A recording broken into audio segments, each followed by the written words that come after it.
बहनों भाइयों नमस्कार, जय माता की। मैं हूं पंडित दिनेश नारायण पांडे और आप देख रहे हैं अपना लोकप्रिय चैनल ग्रहवाणी। बहनों भाइयों, कुंभ राशि नैसर्गिक कुंडली में लाभ भाव की राशि होती है। यानी कुंभ राशि के जो लोग होते हैं प्रायः 80% मान सकते हैं, इनको लाभ कुछ ज़्यादा मिल जाता है। नौकरी का प्रयास करते हैं, खास तौर पर सरकारी नौकरी का प्रयास करते हैं, तो अन्य प्रतिभागियों की तुलना में आपके चांसेस सबसे ज़्यादा रहते हैं और मिल भी जाती है आपको। इसका कारण जानते हैं क्या है? आपकी राशि शूद्र वर्ण की राशि है। कर्म प्रधान आपका व्यक्तित्व होता है। भाग्य की तुलना में कर्म को प्राथमिकता देते हैं और हर समय किसी न किसी काम में लगे रहते हैं। बेकार बैठना आपको अच्छा बिल्कुल नहीं लग सकता है। तो मेरे भाइयों, कर्म प्रधान राशि और इस पर शनि अपनी मूल त्रिकोण राशि शनि की है और वहाँ पर गोचर कर रहे हैं, आपके लग्न पर गोचर कर रहे हैं। शनि की मध्य ढैया में आप चल रहे हैं और आगे 29 मार्च के बाद आपके ऊपर उतरती ढैया का प्रभाव रहेगा। यानी आगे 2.5 साल के बाद आप 7.5 से मुक्त हो जाओगे। 15 नवंबर से 29 मार्च तक शनि मार्गी हो गए हैं। मार्गी अवधि रहेगी इनकी। 27 दिसंबर तक शनि राहु के नक्षत्र में है, शतभिषा में, और उसके बाद गुरु के नक्षत्र में आ जाएंगे।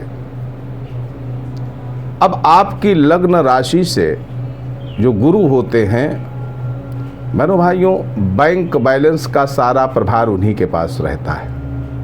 यानी कमाई के भी स्वामी होते हैं और जोड़ने के भी वही स्वामी, बैंक बैलेंस के भी वही स्वामी होते हैं। पूर्वा भाद्रपद नक्षत्र में गोचर होगा तो कुछ फायदे तो मिलेंगे। अब बहनों भाइयों चर्चा करते हैं शुभ फलों की, या जैसे भी चैलेंज आपके सामने शनि देवता से जुड़े हुए आने वाले हैं, उनको अगर जान लेंगे हम ना, तो काफ़ी समय का सही सदुपयोग कर पाएंगे और अच्छे लाभ ले पाएंगे। और कुछ बुरे रिजल्ट हैं तो उन पर सावधान और सतर्क रह करके उनको अपने से दूर करने का प्रयास कर लेंगे। चलिए बहनों भाइयों, इस अवधि में आपकी प्रगति का जो स्कोप है वो बढ़ता रहेगा, इंक्रीजिंग ऑर्डर में रहेगा। धन वैभव की वृद्धि होगी, सुख संपदा की वृद्धि होगी, रोजगार, व्यापार, नौकरी, ये जो भी आप करते हैं, जिस भी क्षेत्र में हैं, कहीं ना कहीं अपने अंदर इम्प्रूवमेंट देखेंगे, अपनी प्रगति देखेंगे, वृद्धि देखेंगे। आपकी लोकप्रियता में भी इस अवधि में वृद्धि हो सकती है अगर आप सामाजिक कार्यों से जुड़े रहते हैं तो। बहनों भाइयों, जीवन में सुख दुख उतार चढ़ाव ये बराबर चला करता है, सबके जीवन में रहता है। यही तो जीवन है। जीवन में उतार चढ़ाव ना हो तो फिर क्या मजा है जीवन का, है ना? तो आपका ये जो समय है, ये पीरियड है 15 नवंबर से लेकर के 29 मार्च, यहाँ थोड़ा सा आपके रिश्तेदारों से, आपके परिवारीजनों से संबंधों में बिगाड़ हो सकता है। तो बेहतर है कि आप इसको पहले से जान लें और कोशिश करें कि संबंधों में बिगाड़ ना हो, क्योंकि संबंधों का बिगाड़ अच्छा नहीं माना जाता है। तो कोशिश करिएगा। बहनों भाइयों, विदेश से जुड़े हुए संबंध हैं, आपका कोई कारोबार विदेश से जुड़ा हुआ है, या आपका कोई परिवार का व्यक्ति विदेश में है, या आप स्वयं विदेश जाना चाहते हैं, या विदेशों से आपका कहीं ना कहीं संबंध बन रहा है, अच्छे लाभ मिलेंगे, अच्छे लाभ मिल सकते हैं इस अवधि में। एक विशेष ध्यान देने की बात आपको रखनी चाहिए, ध्यान रखना चाहिए उस बात पर। अनावश्यक व्यय से बचिए, अनावश्यक व्यय से बचिए और गलत लोगों की संगति बिल्कुल छोड़ दीजिए। यानी समाज के जो निगेटिव तत्व हैं उनसे बचिए। आप स्वयं निगेटिव सोच से बचिए, निगेटिव लोगों से बचिए, निगेटिव सोच से बचिए, निगेटिव कार्यों से भी अपने आप को बचाइए। क्योंकि अगर ऐसा आप करते हैं तो शनिदेव न्याय के देवता हैं, फिर वो आपको अगर पनिश करें तो कोई बड़ी बात नहीं है। देखिए, आप उनकी मूल त्रिकोण राशि, आपसे उनको बहुत प्यार है, लेकिन जब कोई हमें बहुत प्यार करने लग जाता है तो हमें भी उनकी भावनाओं का ध्यान रखना पड़ता है। तो ऐसा ही आपको शनिदेव के साथ करना चाहिए। मेरे भाइयों, आपके अंदर भोग लिप्साएं बढ़ सकती हैं, भोगी प्रवृत्ति हो सकती है, लेकिन यहां पर संयमित रह करके अपना जीवन यापन करना है। शरीर आपका बिल्कुल स्वस्थ रह सकता है, शरीर में कोई विशेष परेशानी नहीं दिख रही है, इस अवधि में कोई नई परेशानी आपके पैदा हो जाए ऐसा नहीं दिख रहा है, और जो पहले से चली आ रही हैं उनमें कहीं ना कहीं सुधार भी होगा। इस अवधि में कुछ ऐसा काम आपके हाथों से हो जाएगा, आप कर पाएंगे, जो आपको यश दे दे, आपको कीर्ति दे दे, आपको बहुत अच्छा लाभ दे दे। तो उस अवसर की भी प्रतीक्षा करिएगा, अवसर को हाथ से मत निकलने दीजिएगा। मेरे भाइयों, लोक कल्याण के कामों में आपको लगना चाहिए, समाज से जुड़ना चाहिए, आध्यात्मिक ज्ञान प्राप्त करने की आपकी अगर इच्छा पैदा हो रही है हृदय में, तो बराबर उस पर काम करिए। यह नहीं कि सोचा और बस। और आप कर्मठ व्यक्ति हैं, आपकी राशि कर्मठता की प्रतीक है, तो थोड़ा सा इस पर एक्शन लीजिएगा। मेरे भाइयों, उम्र दराज लोग जो हैं वो विशेष रूप से फ़ायदा पाएंगे, और जो अभी कम उम्र के हैं उनको हो सकता है कम फायदा मिले। मेरे भाइयों, दाम्पत्य जीवन में अपने जीवन साथी का पूरा ध्यान रखिएगा। वात रोगों के प्रति, गैस्ट्रिक ट्रबल के प्रति आपको सतर्क रहना है। एक जो विशेष आपके मन में विकार पैदा हो सकता है, वो उससे बचना आपको बहुत आवश्यक है, क्योंकि कर्म तो आप कर लेंगे लेकिन फिर फल तो शनिदेव देंगे। आप अपनी क्षुद्र कामनाओं की पूर्ति के लिए कभी किसी का नुकसान मत करिएगा। आपका फायदा हो सकता है कि थोड़ा हो, लेकिन उसका नुकसान ज़्यादा हो सकता है। इसलिए कोई भी ऐसा काम आपको इस अवधि में बिल्कुल नहीं करना चाहिए, और करते हैं तो आप स्वयं समझेंगे कि क्या आपको मिलने वाला है। फिर शनि की राशि है आपकी, आपको भी शनि के अनुसार अपना आचरण रखना चाहिए। शनि कर्म के देवता हैं तो आप कर्मठ हैं, लेकिन शनि न्याय के देवता हैं, तो न्याय आपके अंदर किस लेवल का है इसको आपको जानने की जरूरत है। बहनों भाइयों, इस अवधि में आप बहुत प्रशंसा किसी की मत करिए, क्योंकि जिसकी भी आप प्रशंसा करोगे उसका पतन होने लगेगा। तो इस अवधि में कोशिश करिए किसी की भी प्रशंसा आप मत करिए।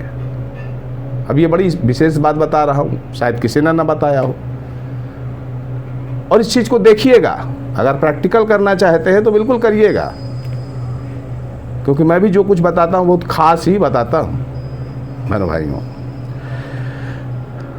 शासन प्रशासन राज्य से जुड़ा हुआ कोई देनदारी लेनदारी का मामला है तो बराबर उस पर आप फोकस रखिए और उसको समय से भुगतान करिए, समय से उसका निस्तारण करने का प्रयास करना चाहिए आपको।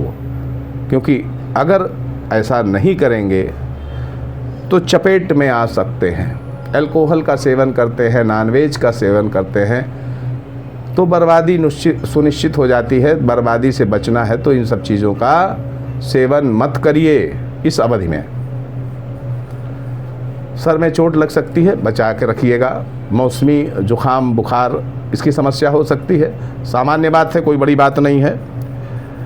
मूत्र विकार की संभावनाएं भी इस अवधि में पैदा हो सकती हैं। पेशाब से जुड़ी हुई, पेशाब में जलन होना या कुछ इस तरीके की समस्याएं। बहनों भाइयों, अग्नि और विषैली चीज़ें भी आपको इस अवधि में परेशान कर सकती हैं, उनसे जुड़ी हुई तकलीफ़ें आपको हो सकती हैं। पारिवारिक वातावरण में अशांति।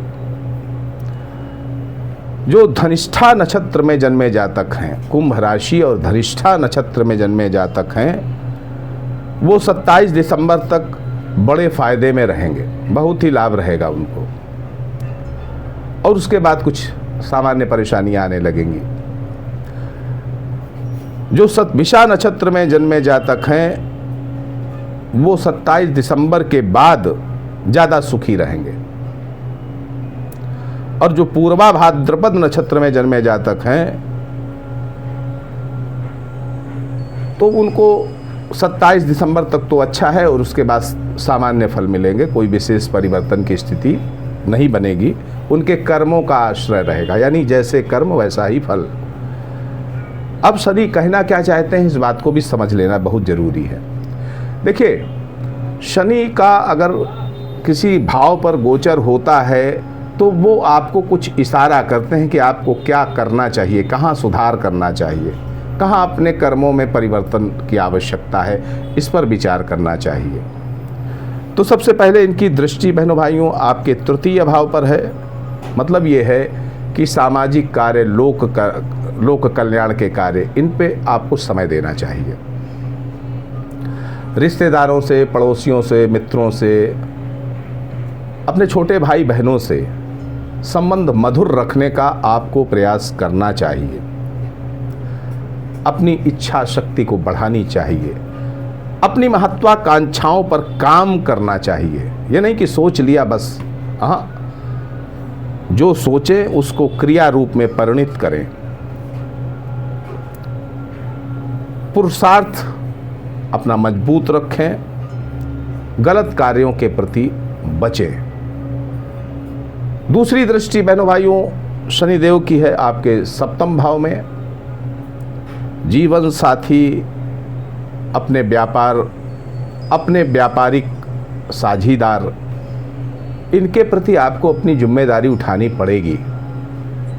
इनको कन्फ्यूजन में नहीं रख पाएंगे आप इस अवधि में, तो पारदर्शिता रखें, पारदर्शिता रखना पड़ेगी। इस बात का भी ध्यान आपको रखना है, और नहीं तो कर्म क्षेत्र, आपका व्यापार क्षेत्र, आपका जीवन साथी, ये आपको कुछ परेशानियां देने लग जाएंगे, तो इनसे बचना चाहिए।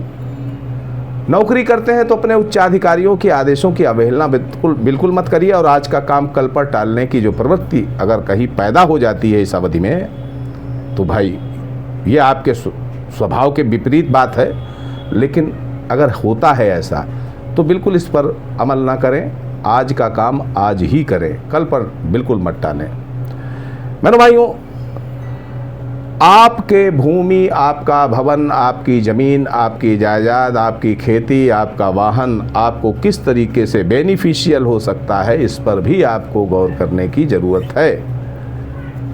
तीसरी दृष्टि आपके कर्म क्षेत्र में। सीधी सी बात है, पिता या पिता तुल्य जो व्यक्ति हैं उनका आदर सम्मान करिएगा, अपने कर्म क्षेत्र पर ईमानदारी से काम करिएगा, आलस्य दीर्घ सूत्रता से बचिएगा, और चित्तवृत्ति में सकारात्मक सोच रखिएगा, नकारात्मक सोच से बचिएगा, नकारात्मक कर्मों से बचिएगा।